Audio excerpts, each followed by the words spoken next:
Kind-hearted English viewers, subscribe, like and share my revenge tales. Your small kindness fuels justice. Join me now as we craft a gripping, unforgettable reckoning together. What would you do if you found out the person you were about to marry, the one you trusted with your future, was cheating on you? Most people would cry, maybe break things off quietly. But me, I exposed my fiancé in front of all our guests, and I'll never forget the look on his face when his lies fell apart in public. If you've ever been betrayed by someone who swore they loved you, then this story will hit hard. Stick around, because the revenge was sharp, public, and absolutely unforgettable. And if you want more stories where justice is served, hit like, subscribe, and share your own betrayal stories in the comments. When I first met Adam, let's call him that, I thought I'd hit the jackpot. He was charming, attentive, and said all the right things. He'd surprise me with flowers, make me laugh with ridiculous impressions, and tell me how lucky he felt to have found me. After 2 years of dating, he proposed in the most romantic way possible, under fairy lights, with a ring that sparkled like a dream. My friends swooned, my parents adored him, and I was convinced I'd found my forever person.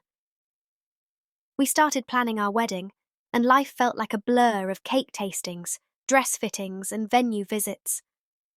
Adam insisted we have an engagement party first, to celebrate us before the real madness begins, he said. I thought it was sweet. I had no idea that party would become the stage for his downfall. At first, there were only tiny things, a late night here, a vague excuse there. He'd say he was working late, but when I'd text, the replies would be clipped or delayed.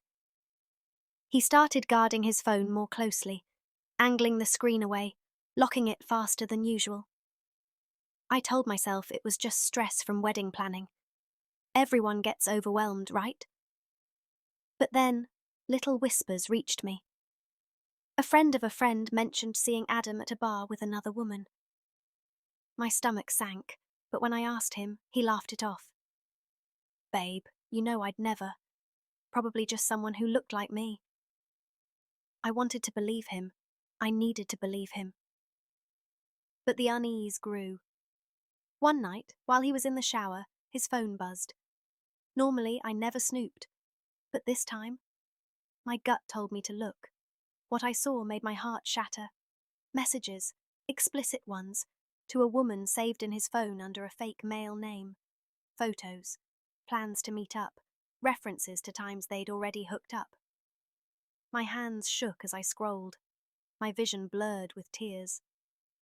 The man who promised me forever had been cheating, not once, not twice, but regularly. And the worst part? Their next planned meetup was the night of our engagement party. At first, I felt paralyzed. Should I call off the wedding quietly? Should I confront him in private?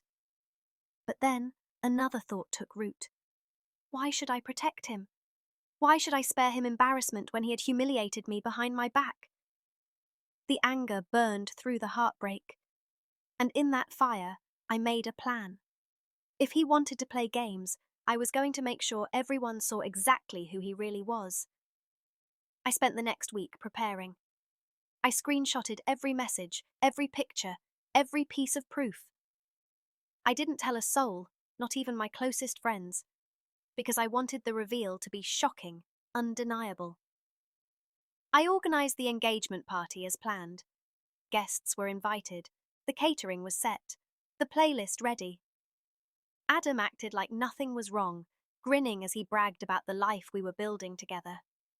I smiled back, but inside, I was steel. The night of the party, I slipped a USB into the DJ's booth. Instead of our planned slideshow of happy couple pictures, I had prepared something else, a collection of screenshots, messages, and undeniable evidence of Adam's betrayal. The hall was buzzing. Family, friends, colleagues, all there to celebrate us. Adam made a toast, thanking everyone for coming, talking about love, loyalty, and building a future together. The irony nearly made me choke. When it was my turn to speak, I took the microphone. My hands didn't shake. My voice was calm.